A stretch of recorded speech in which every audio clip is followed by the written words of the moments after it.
Masih tiar gas kapa kopa masih ke Manipur nusijaba thori ba mai be marakta kami basita ina home minister amata and request of security force Manipur security force central force singa sida masih gumbagi miyamda amna muga pen ringeda pen jaba muga halaga di Manipur sida salang nabse sum hingala ani duna masih jidi koi tiar gas ti direct kap taba Iyongo jik tawriba state atopada tawriba tamda nungmay mukhon phota de tiar gas kapti asima ngamna laba inna lady adum system de tawraga Manipur de tawbiya dabra habse honorable home minister masi institute directive de GGP khangde security advisor fajan tawbiyo haiba ma haininge aduna hoji ekoi kokomine pisin khiba paukhum pibusi yaure Hojiki honorable government side ki koi home sanasu do honorable sanasu paukhum pi bakar yaure adubu maju paukhum do PMB hai PNW hai adubu apem masingna koi accept tausi PNW myam de la muga government thamlaga koi muga masi nakoi na paukhum pi ri koi pende sumaya tobi khopi na koi sapmina bati sungani na lowi adra sumaya lakpa matamda koi na अखोई मतम सु लेतबनेना सुम खख tension नंगांग लगे अखोया लापम तमदा अखोई हुजिकसी लेरिबो सरकार से खोई centre ना तौरिबो से स्टेट अमगी ओइबा मिनिस्टर सिमसम पीरे कैबिनेट मंत्री खर पीरे मुखोईगी थबक से डिपार्टमेंट यिंगसिनबा डिपार्टमेंट खक्ते यिंगसिनबगिदमक्ता सिमसा हावकपा अदुगा डिपार्टमेंट यिंगसिनबगिदमक्ता कैबिनेट हावकपा लॉ एंड ऑर्डर ना सेंटर ना रोंग पाइबा असिगबो फिबम दल लेरबा जागा मसी लेबा तागदी जस्ट अदोदी अखोइना हुजि तौरिबा ऑनरेबल सिमसा द प्रेशर पीरिबा अदुगा कैबिनेट मंत्री सिंग द प्रेशर पीरिबा मसी अखोइगी मणिपुर द लेरिबा सिविल ऑर्गेनाइजेशन सिंगसु स्ट्रक्चर जी मख policy maka home masangeba jumlagi department yingsinabagi bakta simsa hawakpani ada department bu yingsinabakta akhoi maming khakki department sina cabinet mantri kha hapani adum le leikhadi mohoi da khoina pressure piru bagi atha thoktreba aduidi law and order paiba law and order control to riba center the direct koi pressure to masangeba ko अरुदी कमाई कई के policy पुथोर centre pressure पीगने अब तमदा हारिबा मणिपुर थोड़ी बस ही अहुम मुख थोड़ी बा अवाब तारबा पुनमक situation से कना कईना तौरगा फगदेगे कमाई तौर कंट्रोल तौदगे हबम तमदा अखोई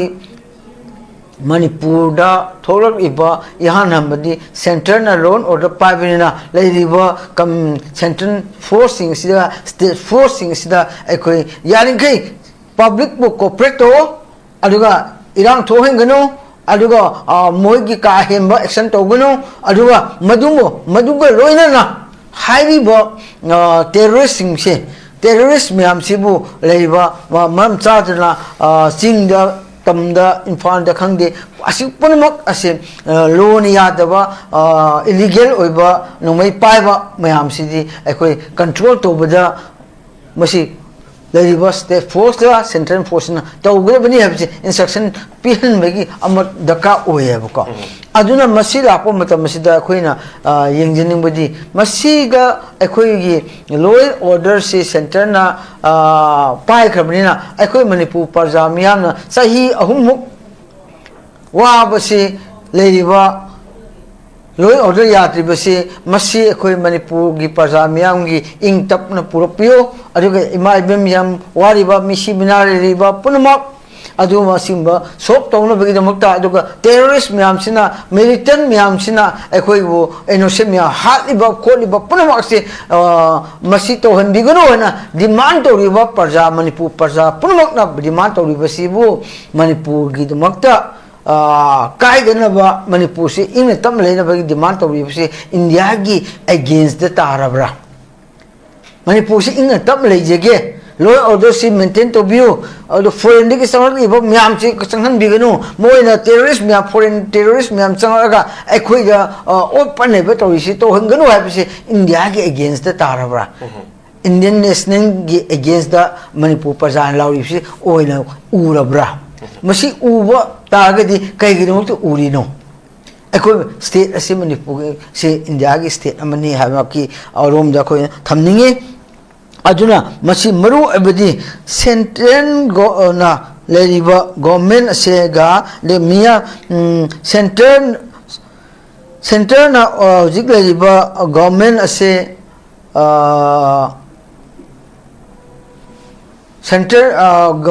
state government asi center na control toba adu maming tagi thamba government oe bajara man aduga center gi damakta leiba government orabra nataga miyam gi manipur gi miyam gi oina miyam gi oiba government oiribra haiba question ama daka oyebuka miyam gi damakta manipur parja miyam gi damakta leiba government ni haragadi manipur parja gi miyam gi ihun khanglaga central pressure toba sangeba masi toba ngamdradi kai gi damakta toba ngamdabno haiba अरे centre खक की interest दल लेके government ने कोई दी मणिपुर प्रजा government कोई मणिपुर प्रजा की तौरी प्रेशर पर कोई खंगदे हाइबो गवर्नमेंट ओरगदी चुमे मोइन तौरी से अदु मणिपुर की प्रजा की इंटरेस्ट दल लेबो गवर्नमेंट नि मणिपुर की प्रजा सिंसिना कनुगी डेमोक्रेसी मतुंगना कोई इलेक्ट तौरगा गवर्नमेंट अहम मथौ लेबनिना मखोइगी से मणिपुर प्रजा की अखोइगी सिनारपा राइट अदो अखोइ सिजनरगा मणिपुर गवर्नमेंट अमा लेजरिबनी हागदी अखोइ मणिपुर प्रजा इमा इबेम यामना प्रजा सीएसओ पुनमकना तौरिबो हाइबो पुनमक सि खंडरगा सेंटर कमाइन प्रेशर पीसीगे हाबदो आदुमक्ति तौहनी अनतबीदा सेंटर न हायरक्ट्रिफाउ सेंटर न तौद्रिफाउ अखोइ गाम यादे नखोइ न लाक गांगसु कोइ सेंटर के अगेंस्ट चपंगमदे सेंटर न तौरि कनो तो अखोइ न मसी प्रजा के खुलाउ से कोइ पूरे सेंटर द चांगगदी अखोइ होम से उनबंगमोय प्राइम से उनबंगमोय हाइबो खंड लेगदी अखोइ खंगद्रे अदुबु मियाम की खुलाउसी पूरगा असोमदा तमंगंबा लीडरशिप दका ओई गवर्नमेंट दका ओई मदु तौबिउ हाइबनी मणिपुर प्रजा मियाम पामिसिदी अनु मतमसु लेत्रे अजुना मसी अइना इरोइरोइबदा अइना हाइजनिंगबदी हौजिक लेरिबा अखोइ याम लुरबा तांकक असिदा अखोइगी हारिबा इंडिविजुअल organization की leader सिंह मियाम की सेली ब मियाम सिंह अदुगो मणिपुर की दमकता लेबिबो गवर्नमेंट लेबा रिप्रेजेंट तोरिबा एमएलए सिंह नखोइ की सोइबो क्या लेगसु इंडिविजुअल की इशू दुना तुमाना थमदोकी खिसी अदुगा मियाम की इशू दा पुनला लेमिनरगा मणिपुर से इंग तपमा पुरप मणिपुर म ओइनबगी दमकता मियाम सौगलगा कोकोमीनसु यागदी गवर्नमेंट सौगपियो गवर्नमेंट कोकोमीना खलिबसे मयाम की इंटरेस्ट ने हाना यंगरगा याना खोगी अंगांग अनि हाटपा अमसुंग खोगी टीएम कसोम द तांकुल मिचम हाइबा तारे कोई अनि हाटखिबा टेररिस्ट सिंगना फादुना वायन चथरगदी कोई मियाम की जस्टिस फंगलरोइद्रा हाइबम लेवजा मसे खोगी टीएम कसोम द तांकुल मिचम अनि हाटखिबसे कोई ममांग द कोई लेंगासिगी सीएम पाइबिरिबा कोई युनाम खेमचानसु लंबी चथोक चसिन तौबदा अयरपा लेत्रे कोई मैतैन कीबगी चत्तबने सो हाइदोखिबसु लेरे तौदबु मैतै फुरुप नतबा कोई तांकुलगी जेनाउसिन चत्पा मतमदा कुकिसिन एम्बुस तौरकबदा कोई मियोय मिचम हाइबा तारे अनि सो हातोकबिग्रे अदगी अंगांग अनि सो हातखिबगिसु कोई मसिगी मतानोजा कोई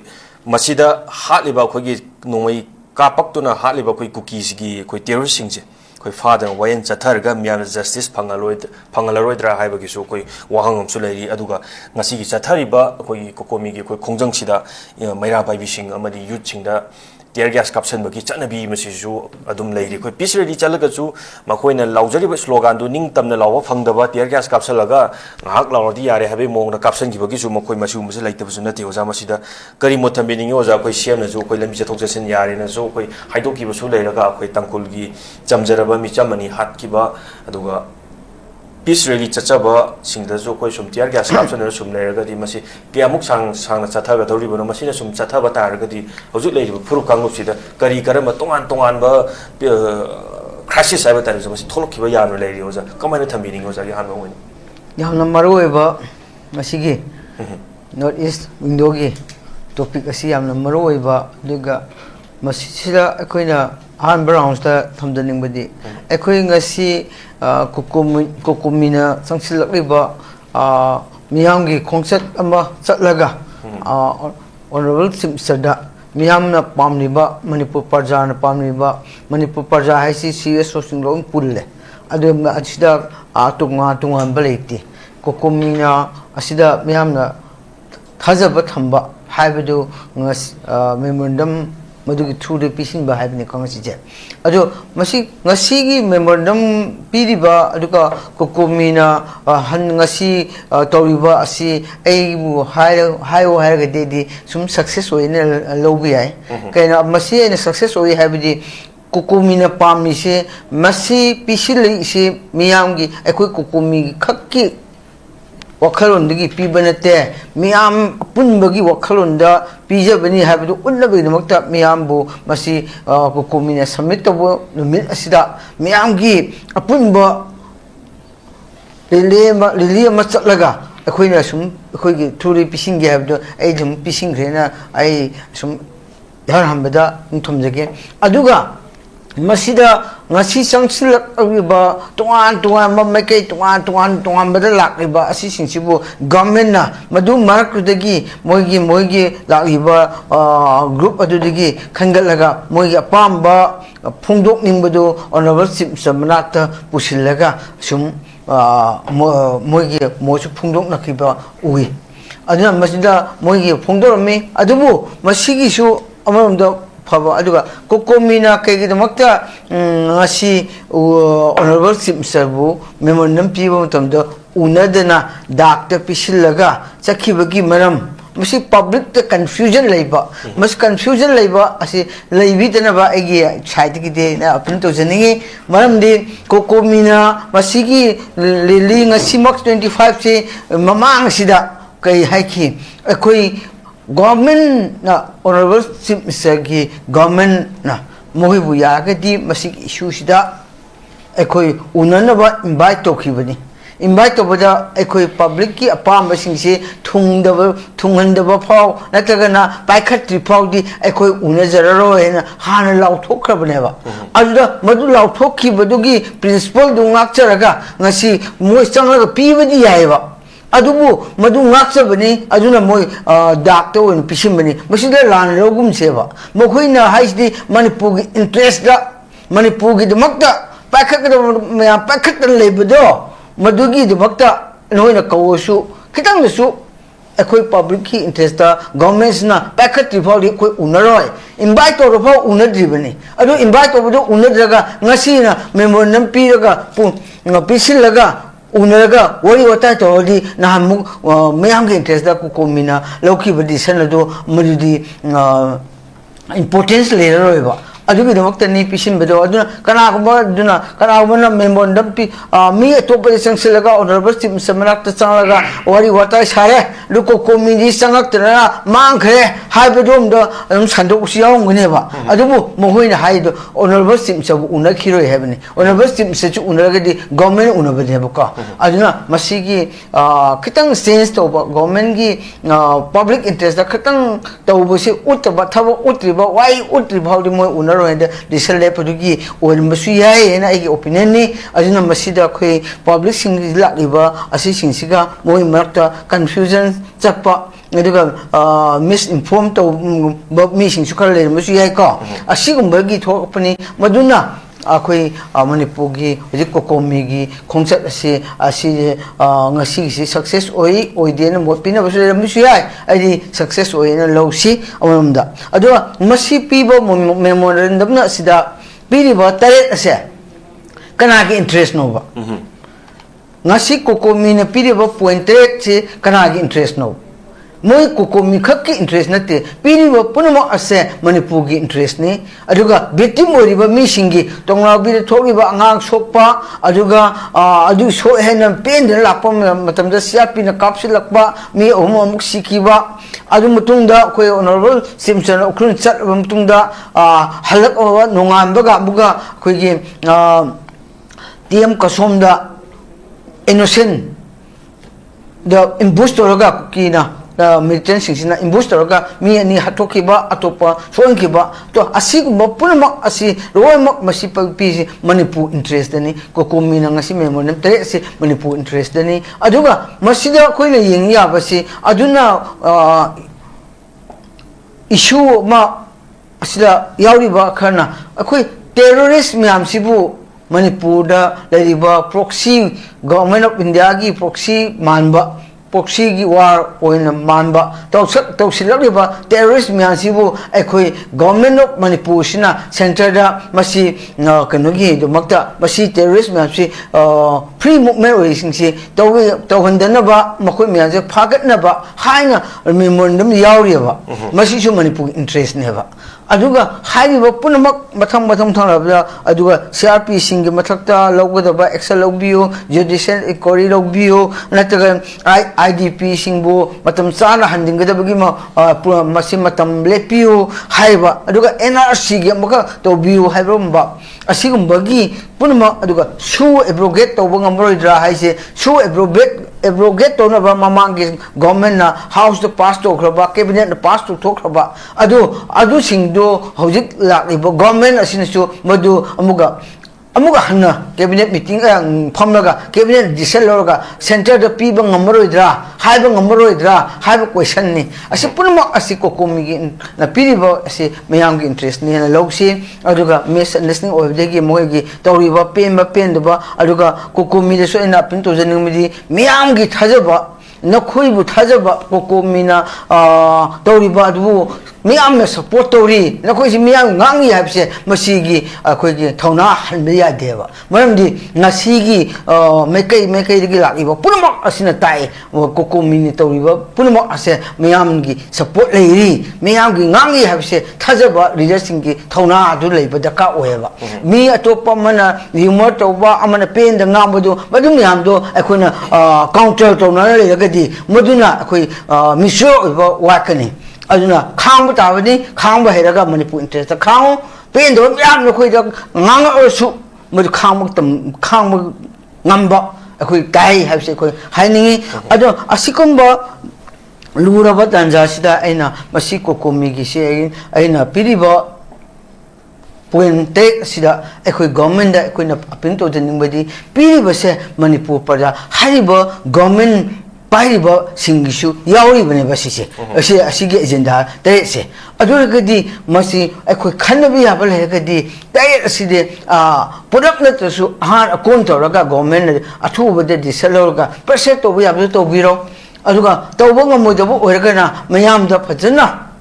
Taroga, I quay a sipau di Nange, a sipau Tore, Adu Centergi, response of Afogana Silere, Fataban Silere, Adu come do Sigeva. Open mind toraga akhui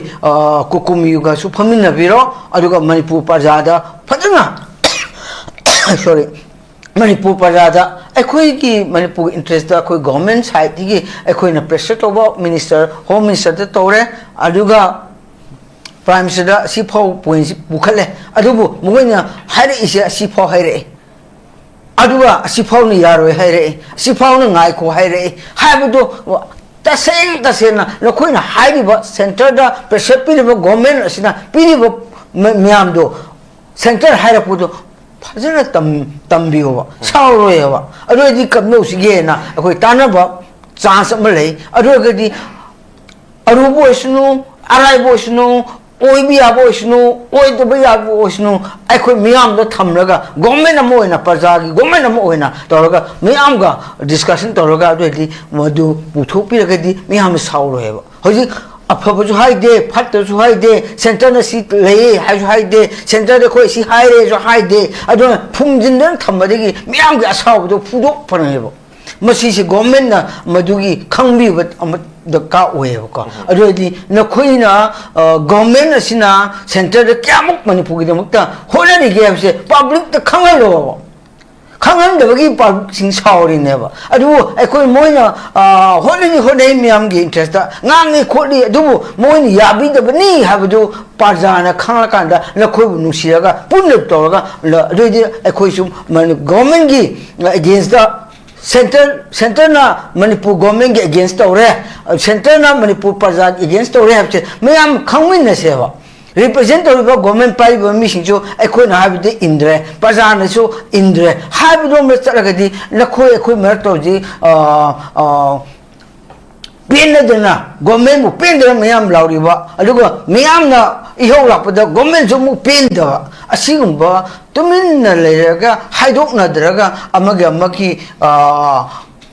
अरोट अथुम थमलगा तौनरिबा Poonam असिबु कोक्से हगदी अखोय government दा feel तौनी open तौबिरो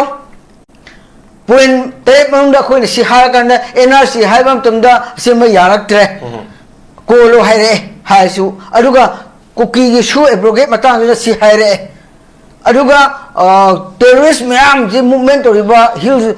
freedom movement तौरिबा सिंसु अखोय higher मतमदा मसी तंगाई Fadna government policy लेबिगिनी हाइबगी अम ओइरे नतगना अखोय चपचाना मसे मतम चाना अखोय लाक्सिंग ये हाइना हाइरे हाइबो using ma'am जे अखोय government ना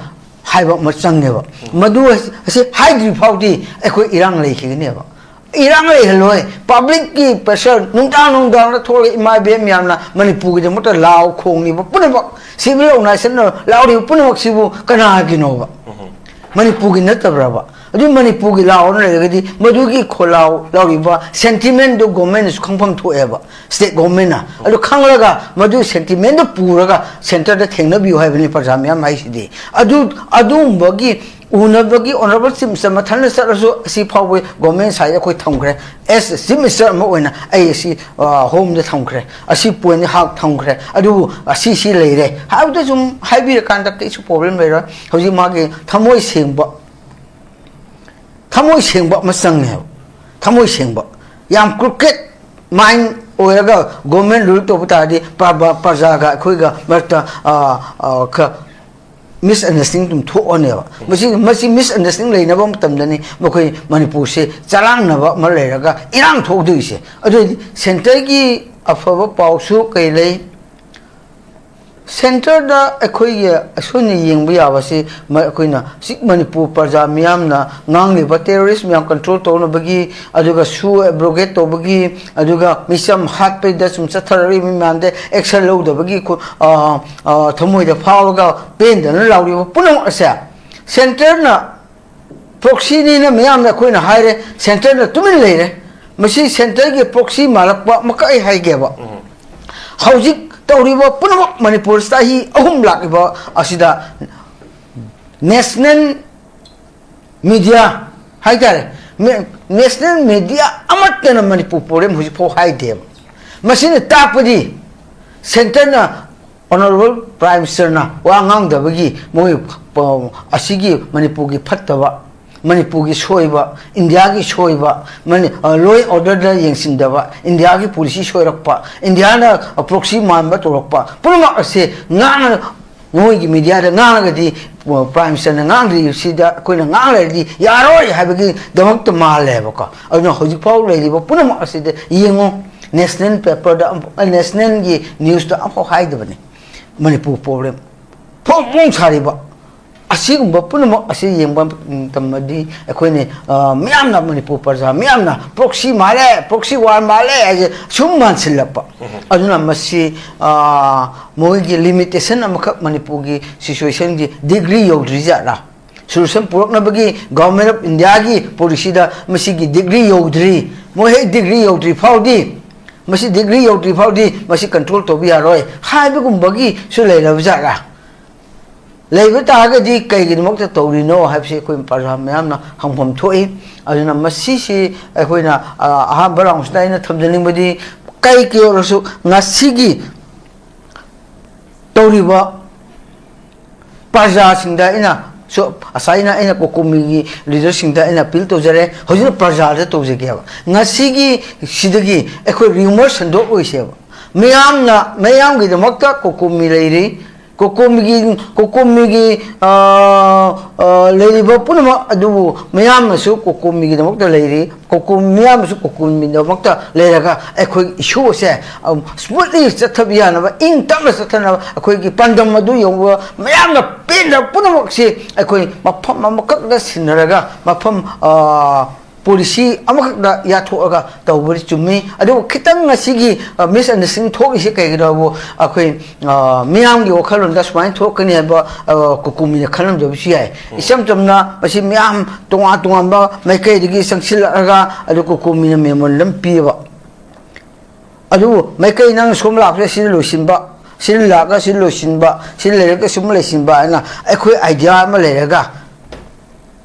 pi understanding amada pi ram laga som sai sangsim su unaro som sai prinsin unaro pen ro ya ma me kai ra pa do adu unaro hai ba ma adu no khoi unabo mutta khoi apun be go na ko mi khatta to ge unagi se pising ge ha bi su founder ba su yai to founder to su yai adu asigum ba gi khoi khitang ke haini arrangement to bada khitang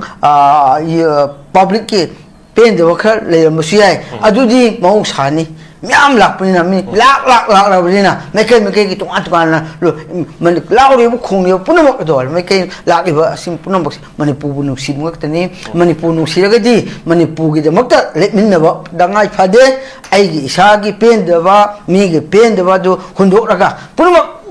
afaba suggestion toraga kokumi bu support toraga miyam gi tongi afaba oina saningi aduga kokumi su khambio counter to bigano ang pen da lawi pulma ase miyam gi ni haina ko khandoraga to bio thona handan na sung bio habse aham raw thumji thaga chayo ja yamna marik chumba ka khoi kaninga yawdo wahangam su khoi pokhumju ko bibi khre ja aduga ai mathang sidi ai gi nakanda fambi re ba oja doctor hobujong gi ta jenda ung lakchage oja mai bolda lakchage oja khoi oja na sung sai thambi gi ba khoi gi थोइबा थौदो असि not only कोकोमी खकी नते कोकोमी न चटलिबा तालिबा demand असि मखोगी खक्ता नते personal ओइबा खक्ता नते public किनी मियाम गिनी हाइबसु थंबी खरे दु मियाम gi thabak tawba haibsidi side amadagi su nganga kani side amadagi su hairakani pen da bi kholaw kyam lawkani madun oiba taraga su khoi wakhan handadaba amadi hen ichang thawna thabak tahoningi amadi mayam gi thabak tawba haibsidi soiba haibsu lakani adadi communication gap haibsu lakani maduna tongan ba public in nakandagi tongan ba issue sagalakpa jingda control tawbiba mob sagpi daba haina so khoi ojaru thambi khre oja masi khoi gi miyam gi thabak tawba haibsi tongan ba side tagi mina su pressure pirakpa noina tawba khutana chumba nate amadi nakhoina Taleb demand से नखोगी खकिनी तोंगान पैसा चाबा चादब गा ma'am न तोंगान slogan फुंगदोक लाउथोक तोंगान आराम संतोक जो जा मसे मैम तानरे तगदबो ngasi gi sida khogi kokomina चटलिबा तालेब डिमांड से मकोई खकी नते हाबदुनी ओजाना सुसाइ थबि gi ओजा मसे अरोय बोयना ओजागी खोगी कोकोमिना पिरिबा डिमांड तरेक असिदा पब्लिक की ओइना पुरगा चटलिबनी मखोइना मिहुत छिलगा हाइबा तारे मसिदा खोगी तोंगान मनकन gi khoi paw phongna wal hoba gap lebo sinda khana ba sauna ba yori ba singasi kokomina toriba singsida khoi sobapiu amadi masida khoi plug onjan ba taragadi lingjen mana ba taragadi khoi talebo de manasi mai pakatra haibjin oja masi aru ko ne kamai thamini oja lokisor se sum masi se sum miyam gi issue ni la ko ai kam haijege ba ko adurgadi hoji kokomida ko example पैसा सारे खोले अदमाइन तौरे खोले ना ब्रेम्पी रे ब्रेम्पी री बमी सिंग से example ब्रेम्पी मी PB री बमी हम सिकी याव दबराबा पॉइंट रे से माग इंडिविजुअल की असोय बले रगसु इंडिविजुअल की असोय पैसा सारे मोइसे अकोको मीना पैसा सारे ओ असोम सिनुपा नु पीसिना पैसा सारे गवर्नमेंट की पैसा सारे हारिबा पैसा चारे हाइबा अखोय मसिकी रूमर लुगा हाइबा मीसिंग अदुना मसि हारकांदा हारिबा मणिपुर सई अहुम मुक चंगसिलक इबा इशुचे सोप तो गुराबा मसि हाइबा इशु सिना तोरिबा सिना आइना हाइबदि इंडिविजुअल इशु द तुंगाना थंगखोबा मियांग इशु जे कैनो हाना यिंगबा मथौ तायबा मियाम की वखलोन तौरीब पुनमक मणिपुर सही अहुम चंगना हजि मसिगी लोसिनबे मुहूर्त चाउथोकलारिबा हजि उखुंदब चाउथोकलारिबा असि अतोपतोबदम चाउथोकपियारी समाय चाउथोकपियारी असि पुनमक असि की सोल्यूशन या अखोय वांगा मुसुंगनि खलि हजिक मतंग सिदा इंडिविजुअलाइज ओइबगी एग्रीगेशन से आई पीबसि चुमदेना लवे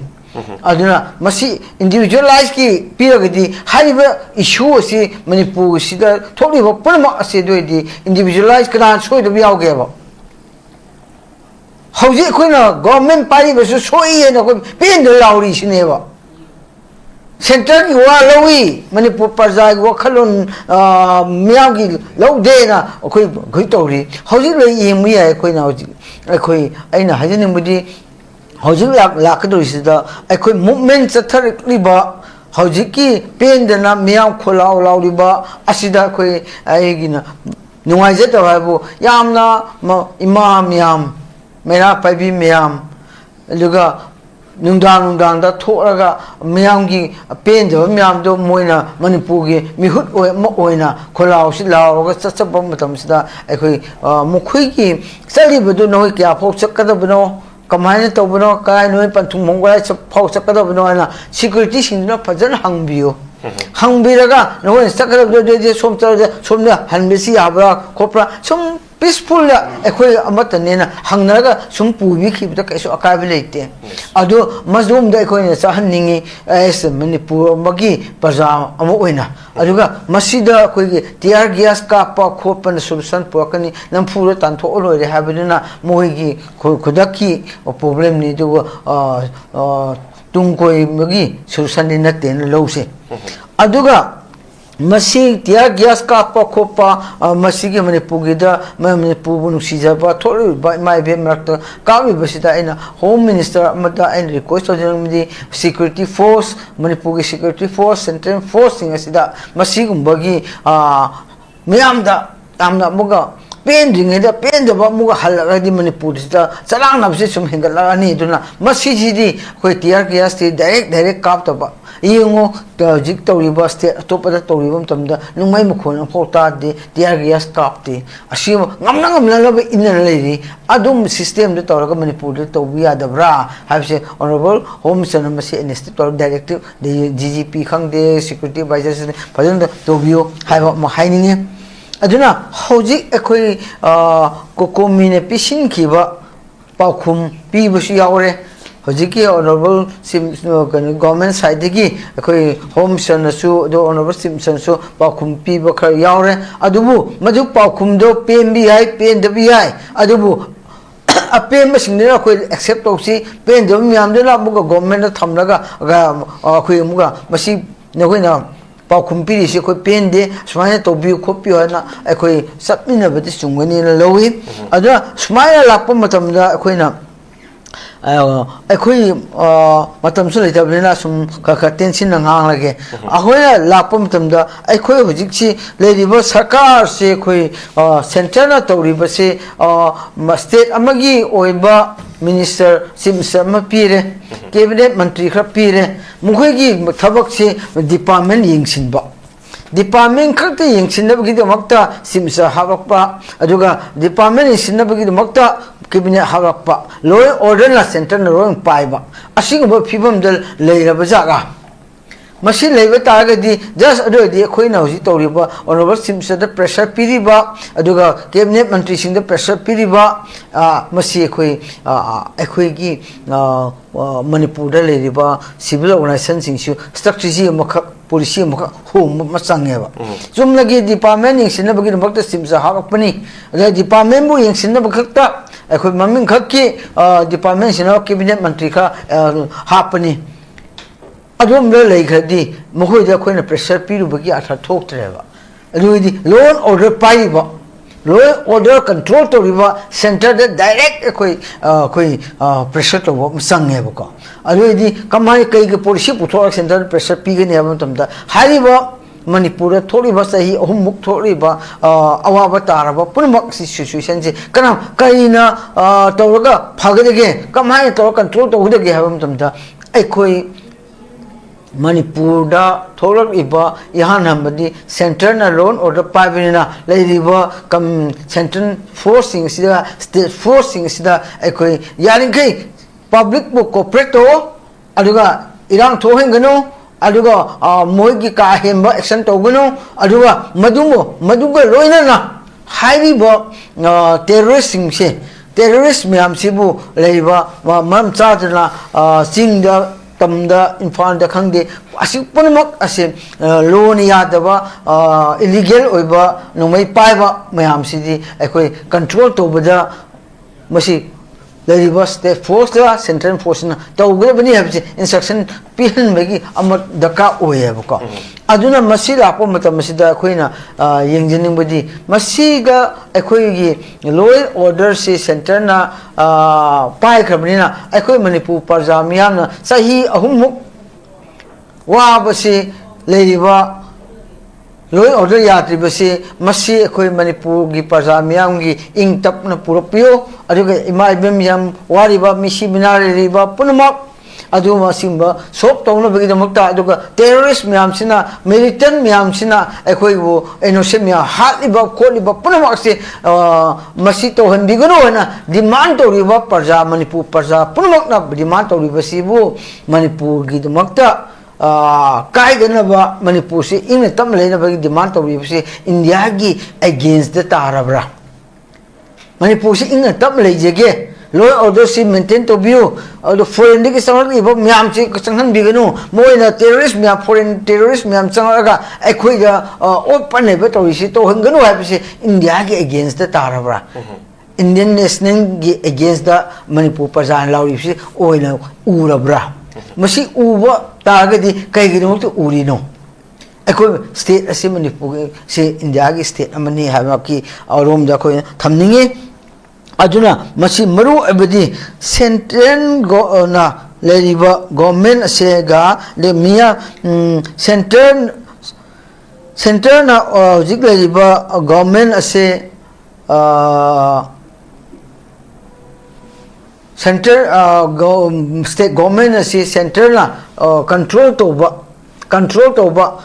adu maming tagi thamba government oye bajara man aduga central gi damakta leiba government orabra nataga miyam gi manipur gi miyam gi oina miyam gi oiba government oiribra haiba question ama daka oyeba ko miyam gi damakta manipur parja miyam gi damakta leiba government ni haragadi manipur parja gi miyam gi ihun khanglaga central pressure to sangeba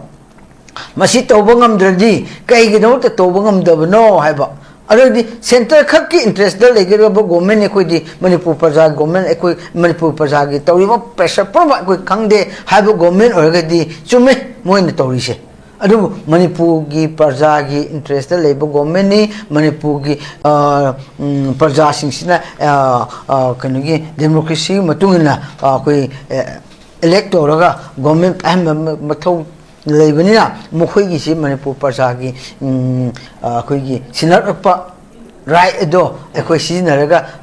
Manpur government अमा लेजरिबनी हागदी अखोई मनपुर प्रजा इमा इबेम यामना प्रजा CSO पुनमकना तौरिबो हाइरिबो पुनमकसी खंडरगा centre कमाइन pressure पीसीगे हाबदो आदुमक्ति तौहनी